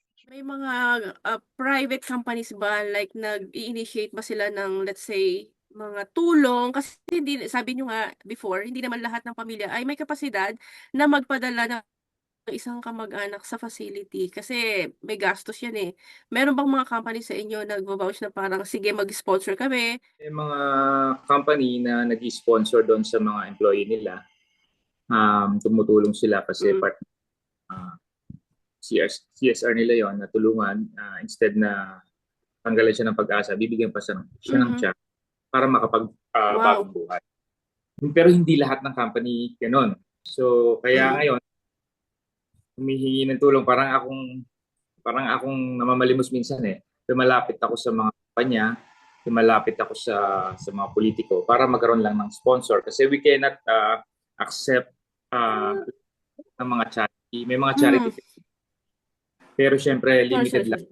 Kasi kung sa charity at wala na kaming pagkukunan, paano na mga staff namin, skills namin, hindi masusunod. Diba? So, kailangan humihin ako ng tulong. Kailangan talaga ng tulong from sa mga private individuals kasi ang dami talagang kailangan ng tulong yun and hindi lahat kayang i-sustain yung expenses para mabigyan ng treatment ang kanilang mahal sa buhay. So, we rely on our faith na kahit paano hanggat kaya namin, hindi kami pababayaan ni Lord na kasi yung ginagawa naman namin is to give back naman para tumulong. So, kaya sa totoo lang, the program that we are giving doon sa price namin medyo, actually, this is not a business. This is our advocacy na tumulong sa mga katulad namin. And kami yung nagtutulungan. Pero kaya lang talaga, involved din talaga yung pera. Kailangan natin bayaran yung mga doctors. May operation expenses din kayo eh. I'm planning to build a foundation para dito. So, mas marami makakatulong. And at the same time, gagawa na rin kami ng mga programs like reaching out the school, yung mga youth natin, yung mga barangays, para ma-equip natin yung mga bata, magkaroon sila ng awareness. Pati yung magulang naman, pupuntahan na namin sila barangay. And I have a tie-up now with the LGU na bigyan nila kami ng fund. Actually, yung sa barangay, pakainin lang yung mga bata, yung mga tao. Kasi para ma-encourage sila na makinig, di ba? Kung wala kang pagkain, wala kang man lang tubig, sandwich, hindi ka yan. So, gagawin natin yan para magkaroon ng awareness yung community natin dito sa Imus or sa Cavite, kung saan man kadalian ni Lord. Pero hindi kami titigil papagod sa pagtulong. Grabe. Right now, dito po sa Pilipinas, ang tumatanggap lang na free, actually may konting gastos when it comes to mental health issues, is yung Mandaluyong, yung National Mental Health. Correct. Problem with National Mental Health po, kailangan bago ka nila i-accept, yung talagang sobra na. Severe case na yun yata no? Oo. Pagka ikaw nakakausap pa, i-release ka nila. Exactly. Correct. So, walang mapuntahan yung mga tao. Kaya nag-escalate yung mental health issues nila. Wala silang mapuntahan. And even the government, ang meron lang rehabilitation ng government is for drugs. Yes. For drugs lang. So, walang mapuntahan. Walang mapuntahan. And hindi naman nila nakikiter din lahat, diba? Alam mo kaya... Like sa drugs po sa government, 6 months lang sila. Umayos ka o hindi, labas ka ng 6 months. Hala. Yun yung nakakalungkot na paano kung hindi pa okay dahil 6 months na, alis na siya. So, imbes na maibigay yung tama, ang nangyayari, kulang lagi. So, nagre-relapse lang. Meron naman nagbabago ng mga 6 months, pero hindi lahat. That's why kami, ang ginagawa namin, wala kaming time frame. Basta pwede na, sige. Kung less than 6 months ka, why not? Pero kung kailangan more than 6 months, dapat natin ituloy. And meron din namang numbers na kasi yung pagbabago, acceptance natin, tsaka yung pagyakap natin sa pagbabago, may momentum yan. So minsan pag opera ka rin sa tagal, imbis na magbago ka, magkakaroon ka ng rebellion or imbis na yakapin mo yung pagbabago, lalo ko maiinis kasi nga lumampas ka na sa momentum mo. Once kasi na pumanik ka pataas, wala ka na ipupuntahan kundi pababa, di ba? Kaya kailangan pag nasa dapat na ibigay. Oo. Baka mamaya 3 months lang, okay na. Pero siyempre, dahil nga sa community na yun, yung momentum niya hindi nabigyan ng tamang treatment or hindi napansin, hihintayin mo ika 6 months. Pagdating nun, nakababa na uli siya. Paglabas niya, nandun siya sa baba. So, walang mangyayari. Correct. Balik na naman. Okay, so bilang kayo ba yung mga tatlong tatay, no? Belated Happy Father's Day nga pala, no? So, balikan natin sa inyong mga bahay dahil syempre lahat naman kayo may mga anak. So, masasabi niyo ba na ngayon, dahil nga sa advocacy ninyo, mas intact yung communication ninyo sa inyong mga anak? Definitely po, yeah. Of course. Tsaka mas takot yung mga anak namin magloko. May rehab eh. Ay! Oo nga pala, matik. Matik na. Yun, Makita ko lang ng kahit konti. Ah. Yung katakawan kasi, it's addiction din, di ba? Oh, So, yeah. Ako, mukhang may papasok ng 4 sa inyo. Volunteer na sa amin. Meron gusto nga mag-volunteer sa amin, ang gusto lang nila, mamaya. Kaya, di kami makakatulong. Gusto mo lang. Kaya mo na, kung talagang gusto mo kasi madidisiplina mo naman yung sarili mo, di ba? Actually, Nasa oo. sarili Oo naman nga. po yun, di ba? Nasa iyo naman yun kung ano. Pero palagay ko po may 4 na papasok sa December dyan. That's, Sa remote kami, areas po, no? mm, Parang wala pa kaming na-encounter na merong depression, anxiety dyan. Sa Kasi remote area? wala silang masyadong access sa internet, walang wala silang pressure, access dyan sa mga, wala. Parang yun yung Hindi dating masyado. buhay. Ganun talaga, Naglalaro no? sila. Kaya Yeah. nilang harapin ang problema ng sarili lang. correct. Kasi nakita mo yung mga, yung mga nagsusuicide na mga artista, nasa peak na eh. Remember, yung mga ganun, mostly yung mga nasa peak, yung sobrang sikat. Pero isipin mo, bakit pa siya Robbie Williams, di ba? Yung, sobrang sikat, sobrang nandun na sa taas, pero bakit nagsusuicide? Yung pag nandun ka na nga, yung parang, yun nga, tama yung sabi ni Dan kanina, yung parang pag nasa tuktok ka na, yung pababa ka na lang, dun ka dadalihin minsan eh. Pero kapag yung example ni Jumir, na mga nasa remote area, walang competition, tapos hindi sila pressured, walang stress. Kasi doon pumapasok minsan yung mental health. Doon, labanan, harapin ang buhay. How about po naman yung sa trauma? Ano yung connection niya may connection ba siya sa mental health? Yeah, meron po. May part siya. Kasi yung past experience na, hindi siya nabigyan ng immediate concern. Hindi na-explain or hindi siya nangyari. So, I've experienced that before. Hindi ko lang siya alam na yun na pala yung trauma pala yung tawag. So, way back kasi wala naman akong idea kung ano ba ang tawag sa ganun. Diba? Kasi naghiwalay kasi that time yung parents ko. So, feeling ko okay lang. Hindi ko siya iniinda. Hindi ko siya pinapansin. Pero because of the facility, di ba? Because of those people na nakakausap ko, na-experience ko pala siya. So, nagkaroon pala ako ng trauma, nagkaroon pala ako ng situation na ganun pala yung nararamdaman ko. And kaya pala, saka ako naintindihan ngayon yung situation. Kaya pala nagalit yung kapatid ko. Kaya pala ganito siya magsalita sa akin. Kasi we've been experiencing the same thing or the same feeling. That time, hindi ko naman alam paano solusyonan. Ang isip ko lang, matanda na kayo, bala kayo. Di ba? Nagutom na pa ako anak lang kita, magulang kami. So, decision namin to. So, parang nag-end up ako sa thinking ko that time, malaki na tong mga to. Alam na nila yung tama tsaka mali. So, kung ito yung decision nila, hindi. Naapektuhan pala ako that time. Hindi ko lang Meron pala, no? Hindi ko lang siya ma-identify na trauma pala siya. Nung panahon na yun. Kaya ako nag-lead sa substance. So, isa siya sa naging cause. Kasi hindi ko na-express hindi ko masabi. Wala akong tamang tao na makausap that time. Doon ako nag-end up. So, malaking part din siya. Na kaya siya nagkakaroon ng trauma because of you're scared. Di ba? Takot kang ma-experience yung bagay na yun ulit. Takot kang mapagdaanan ulit. Why? Kasi wala akong solusyon pag dumaan ako ulit sa ganung paraan o sa ganung problema. So, kaya nangyayari, every time na naiisip siya o every time na bumabalik siya sa akin, di ba, natatakot ako. Nagkakaroon ng anxiety, nagkakaroon ako ng depression, nagkakaroon ako ng something na kasi wala akong solusyon. Actually, yung mental health issue ngayon, kasi nga before, parang we have a way to cope or meron tayong way na para malagpasan. Hindi natin alam na pinagdadaanan na natin. Ngayon na lang. So, connected to that, ang question ko naman ngayon, kasi before, kasi nga dahil kanina na, banggit ni Jumir, na ngayon ang meron lang tayo is yung National Mental Health. Pero mostly mga private, like yung sa inyo, Bridges of Hope, and yung like yung mga psychiatrists, nag-accept ng mga mental health disorders. So sa atin ba, medyo lumalawak na rin ba yung access natin para ma-treat yung mental health disorder?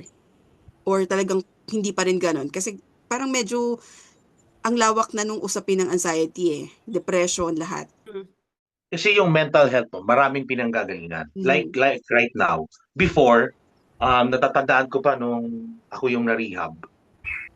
Parang ang community namin, siguro 3%, 5% yung may mental health na issue talaga, yung pure mental health. Mm-mm.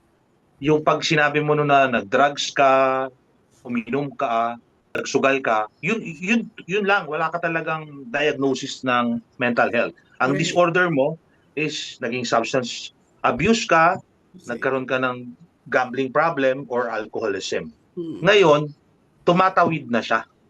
Meron mga gumamit ng shabu, marijuana, uminom ng alak, nagsugal, nagli-lead sa mental health talaga. So, ang inaayos na is yung nagkakaroon na sila ng bipolar, yung iba Yeah. nagkakaroon ng yung major depression disorder because of substance, because dun sa bisyo. Unlike before, walang ganun.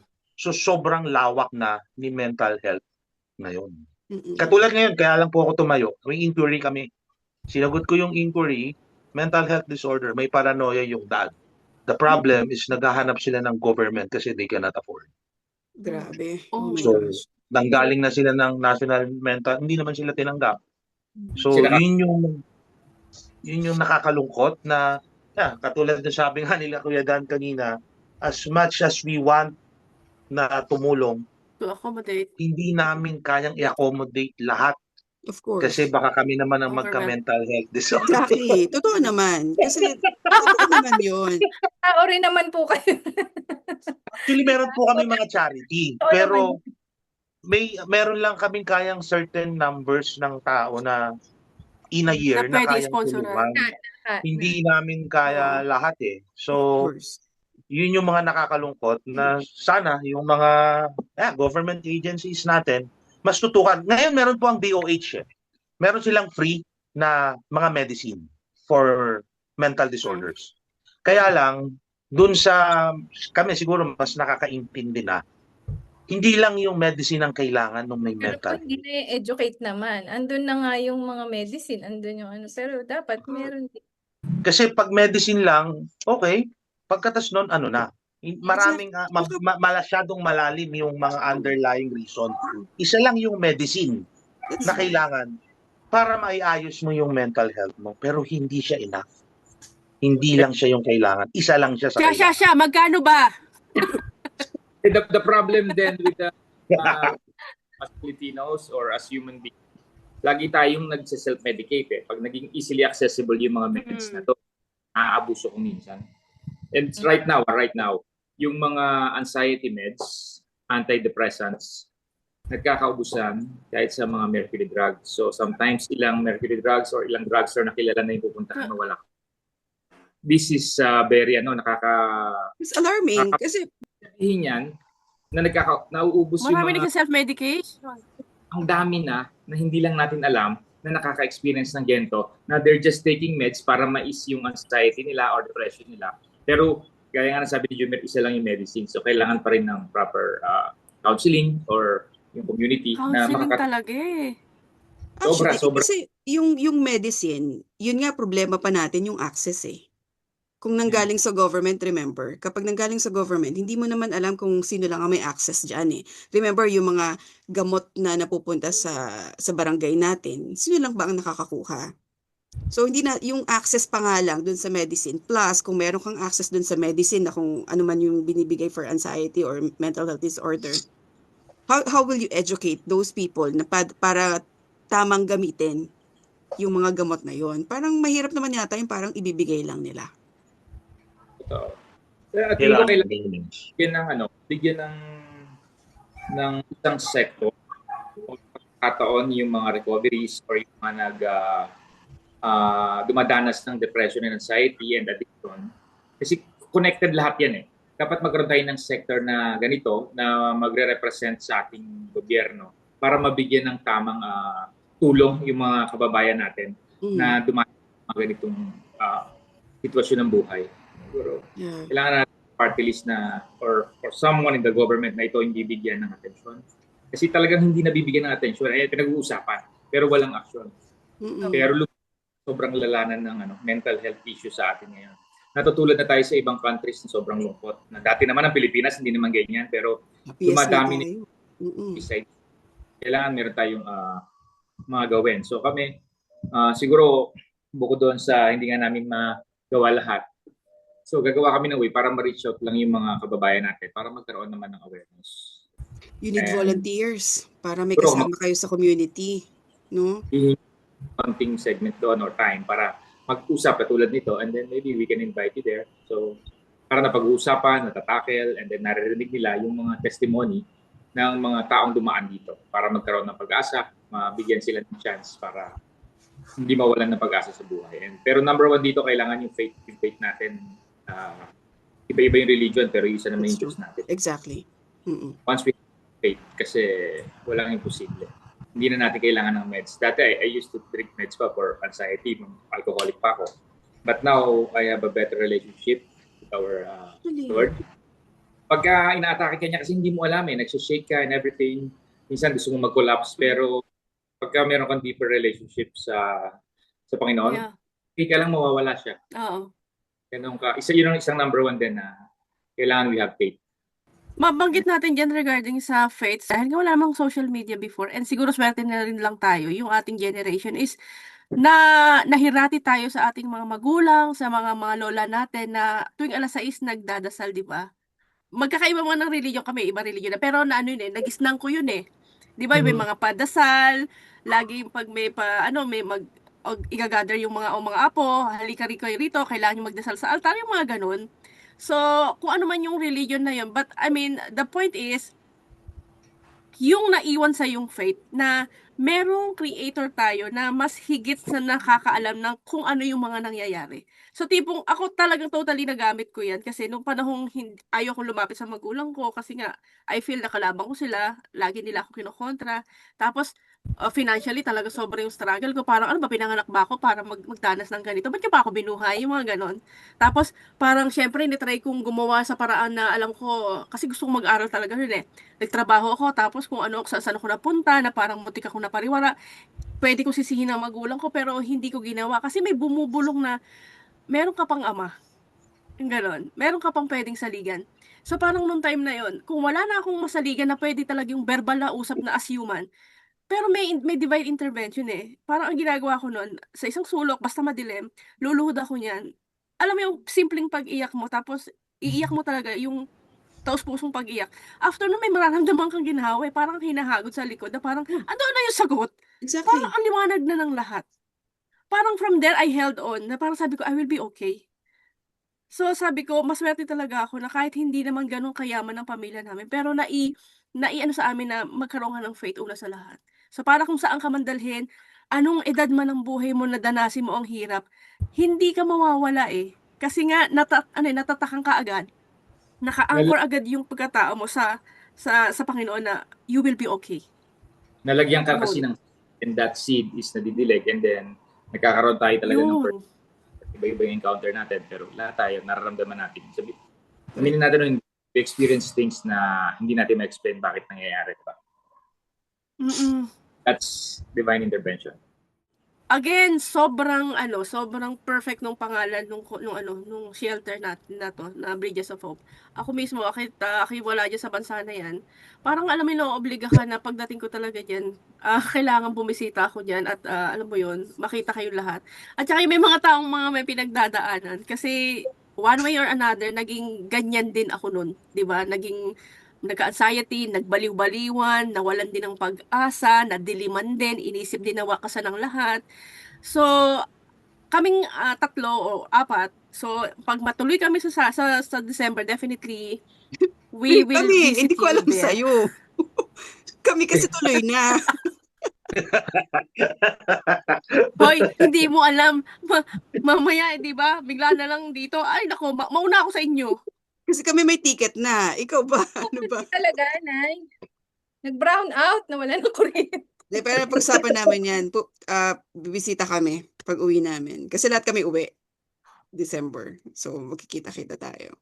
Mararamdaman nyo naman yung vibe pag nandun kayo sa amin na you feel the vibe na it's full of hope. Layak na naman ako. Kasi lang hindi natin pwedeng tanggalin. Oh, ayun. Ikaw na tayo. Pero hanggat meron tayong hope sa puso natin, hindi tayo. Oo. And sabi nga ni Em kanina, dalawa lang naman yan. Laging may nag-speak sa atin. It's either you will listen to your left side or to your right side. Exactly. And dapat maging careful din. Oo. Huwag natin baliwalain. Pag meron tayong nararamdaman na yung merong bulong or may kinakausap mag-isa yung pamilya natin, minsan binabaliwala natin, kala natin nag-trip lang. Pero kasi yung mga nangyayari na yan, sa kanila, totoo yan. It is really happening. It's not just the brain, parang nasa reality sila, pero andun sila sa other side. So kailangan talaga mag-seek na tayo ng help if we see any signs na mayroong kakaibang nangyayari sa family member natin. Nandito kami hanggat kaya, tutulong kami hanggat sa abot namin makakaya. Sabi ko rin, Justice League talaga to eh. Alam mo dati. Ito yung bagong Avengers. Ayan. Oo. Alam nyo guys, I'm so happy for you kasi 'di ba every time na meron kayong kaso tapos na tutulungan nyo sila, imagine yung sarap nun sa pakiramdam. At saka Priceless. yung to think yung pamilya na nagpapasalamat sa inyo dahil natulungan niyo yung anak, yung ama ng tahanan na siyang alam mo yun, hindi ko ma-express totally pero thank you talaga at kayo ay nag-e-exist diyan. At talaga kumbaga ang Imus ay nasa mabuting kamay. And at the same time, natutuwa rin ako sa mga progress na nakikita ko sa Imus kasi pina-follow ko na si Advincula. Thank you. Nakikita ko, ang dami. Nakakatuwa. So, I assume eventually, We are catering. Hindi lang Imus sa buong Cavite na to. Buong Cavite Uy, na kami. grabe. Meron Oy, lumalawak na. We have branch na po in Amadeo. Existing na po. Oo, yun nga. Nag-open na po nung Feb Doon mo 1. ba gusto pumasok? Okay doon, malamig. Para po Okay, so- malayo-layo sa... Okay, pwede bang para saan natin sa finale, ano pa yung mga pwede nating masasabi nating aabangan sa Bridges of Hope? Tumulong. Yan lang naman. From the Number start, one. isa lang naman ang plano namin is to help and give back doon sa mga nangangailangan talaga. Kasi sabi nga namin, pag nag-usap kami nila Kuya Dan PJ, no? Parang, kasi kami yung na-rescue eh. Kami yung taong rescued. Yeah. So, nandito kami to rescue others. And You are the we think perfect person para gawin yan. that's our purpose eh. Lahat may purpose talaga sa buhay. Pero siguro, ang swerte lang namin na nakita namin yung purpose talaga. At the end of the day, pag alam mo kung ano yung purpose mo, parang wala ka na masyadong hanapin. Although, daming struggle. Maraming struggle, pero Hindi naman parang po nawawala. hindi siya magiging mas mabigat doon sa nakikita mong purpose or calling eh. Kahit na maraming struggle, at the end of the day, parang okay yan, kaya yan, kasama natin si Lord eh. Napupulfill kami nung Very fulfilling. Very fulfilling. First ever ba ang Bridges of Hope na sa Imus or sa buong Cavite, yung ganyang facility? Actually, Na non-government? we are Road to Righteousness, pero powered kami by Bridges of Hope. Ang Bridges of Hope kasi is sa buong Pilipinas. 12 ba tayo? 13 na ang Bridges of Hope sa Pilipinas. Ngayon, Kuya, 13. Yeah. Magiging 15 na yata this year. 15-16. Nice. Sa Cavite, ito yung sa Imus and then sumunod yung Amadeo. Nice. Sa Imus, kami lang yung nag-cater ng ganito. And then sa Amadeo naman, marami rin ibang mga nauna doon. Amadeo, Tagaytay, mga private rehabilitation facility. Pero siyempre, kailangan natin kilalanin mabuti yung institusyon na pupuntahan natin. Kasi, I mean, we have nothing against them, pero sometimes it's business. Exactly.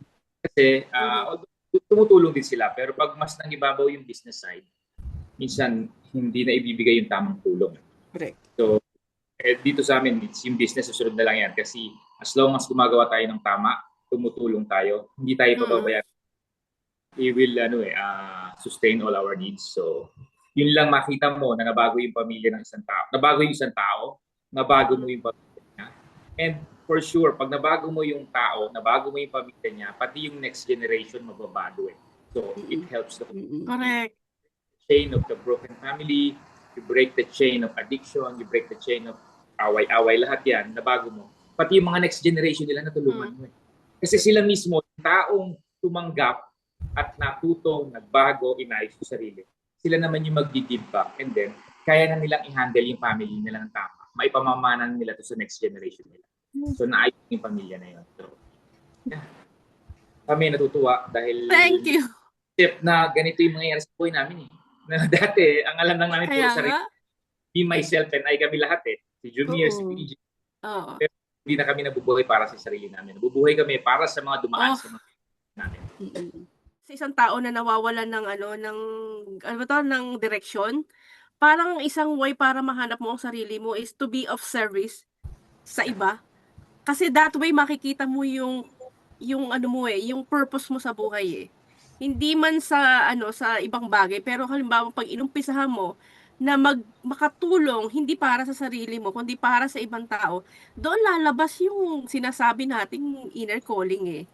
So, ako personally sa totoo lang, kapag kayo nakita ko talagang yayakap ako talaga sa inyo as in.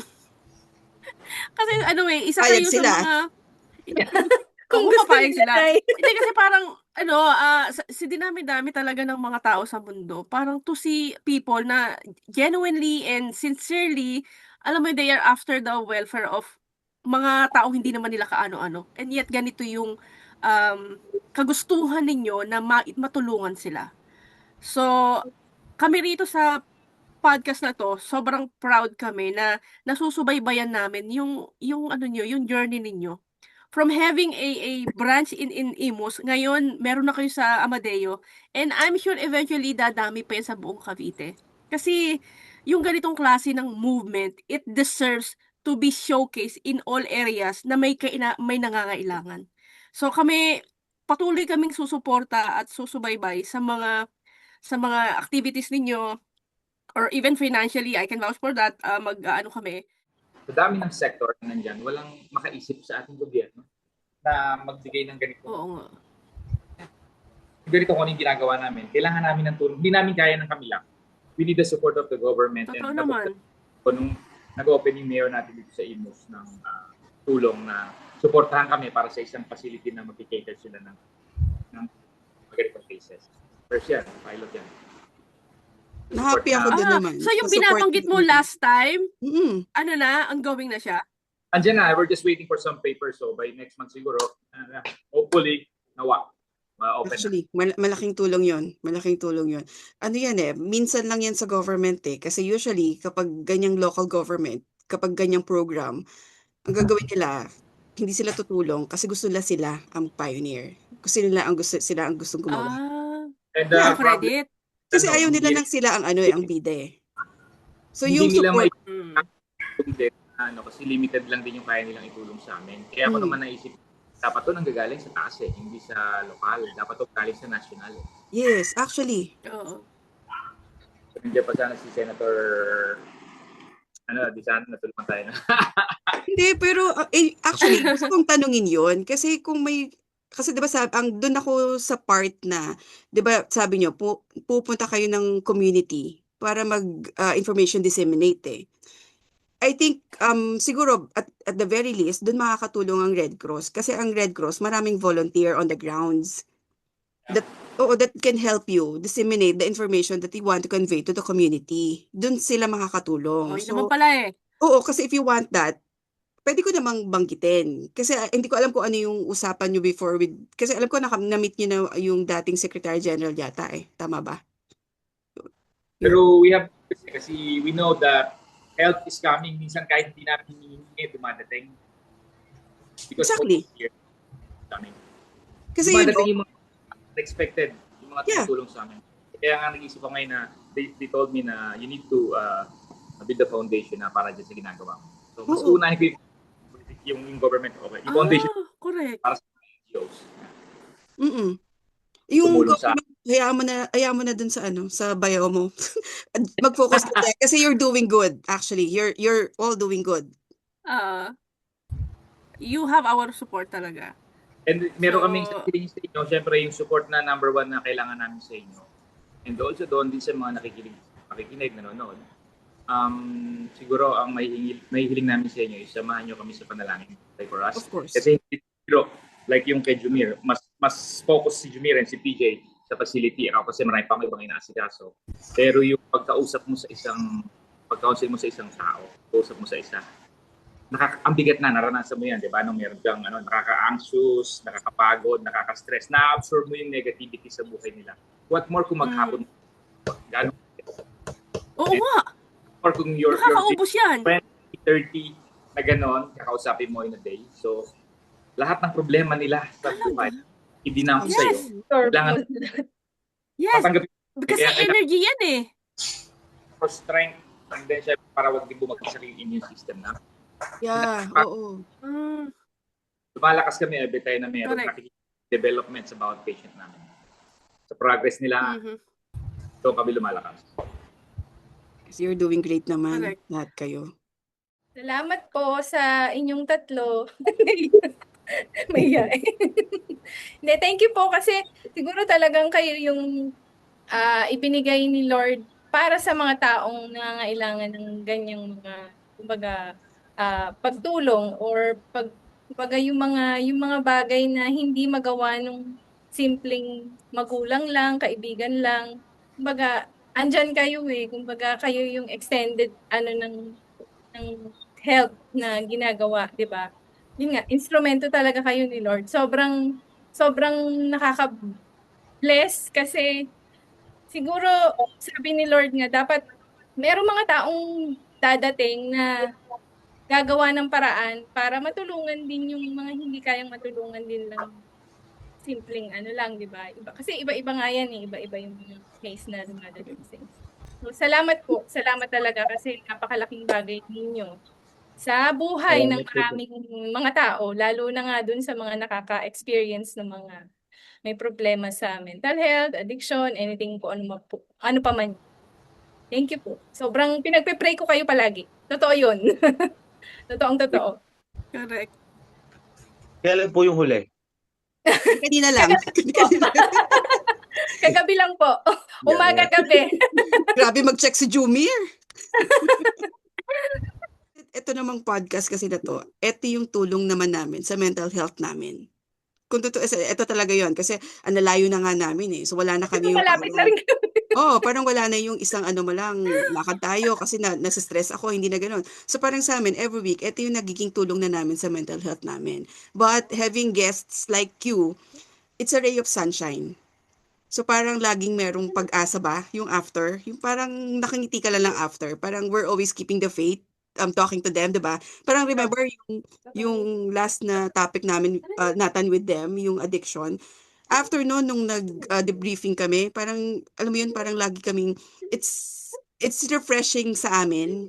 Parang we kept the faith and parang we're always looking on the brighter side kasi merong mga ganito na tumutulong sa ibang tao. And nakakatuwa kasi parang hindi naman ito yung parang pinopromote mo na negosyo lang Hindi ito yun Meron kayong mission. Meron kayong mission na kailangan matulungan nyo. Meron kayong kailangan magbago. Kasi nga parang you communicate the things na eto kasi yung naranasan nyo before. Mas merong mga tao na nakakaranas. Ito yung pala yung gusto kong sabihin kanina. Yung mga nakakaranas ng mga pinagdadaanan, merong mga anxiety problems ngayon or kahit yung napag-usapan natin before na mga addiction. Minsan, ang gusto nilang marinig, same ko yan ganyan yung nararanasan ko So yung nakwento ni PJ na ngayon, kino-communicate nyo na through social media, yung mga experiences, it's a very good help to those na nakakaranas currently. Kasi yun yung minsan hinahanap nila, yung parang, ay, alam mo, ganyan din ako Ang sarap makarinig. And yung sinabi mo na meron na kayo, magkakaroon na kayo ng parang something na channel to parang ganito, nag-uusapan and ganyan. Maganda yon kasi parang mas pinapakinggan nila, mas lalo silang medyo kahit papaano na parang sabi mo 80% bagsak na sila. 50% medyo ay, ano pa pala, pwede pa pala. Meron pa pala So, yun yung purpose nyo talaga. So, hindi kami titigil na kaka-invite sa inyo para lang ma-communicate ko ano yung pwede naming maitulong kung meron man, 'di ba? So, and again, yung sinabi ni M kanina na pagdating namin ng December sa Pilipinas, we'll probably visit your center. Kasi gusto namin kayong ma-meet personally. Well, sila na-meet namin personally, pero like yung mga tao nyo, nakakatuwang ma-meet sila na eto yung mga tumutulong sa community. Sa akin, Just advice alam mo, lang po sa akin mga naman, 2 days yes. before. Go ahead. Kung gusto nyo po kami ma-meet, just advice lang kami 2 days before. Baka May pa-schedule si Bakit sasarado nyo? Ay, ano to, Jumir? Fan meet? May fan meet?